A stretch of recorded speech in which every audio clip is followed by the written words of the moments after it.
শুনা ছোৱালী হয় আমি দেহা বিক্ৰি কৰি এটা দোকান দিবা নাই দিন ৰাত কষ্ট কৰি কিনে চাচ্চা কেক বনাই কিনে এটা দোকান দিবা আইছো বুঝি পাইছি না আমি গম পাই আছে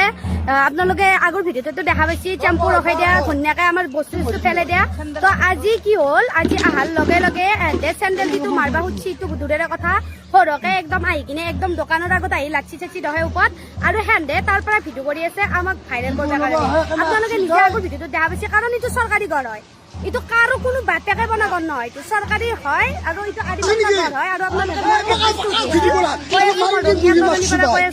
আৰু এই মই আলিমাত্ৰ ঘৰৰ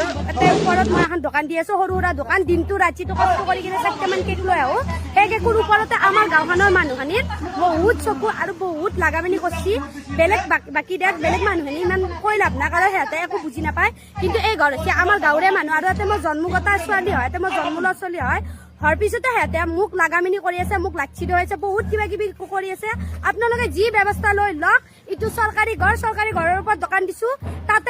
তাতে বা ভেলে ধৰিছি আৰু তাতে দোকান দিছিলো তাতে দোকান দিবা মানা কৰিছি যেছে আপোনালোকে দেখিব এইজন মানুহ হৈছে এইজন মানুহ এনকে লাগামিনি কৰিছি তাৰ জীয়েকৰ বয়সৰ মই হম আৰু ই মোক ইমান বেয়া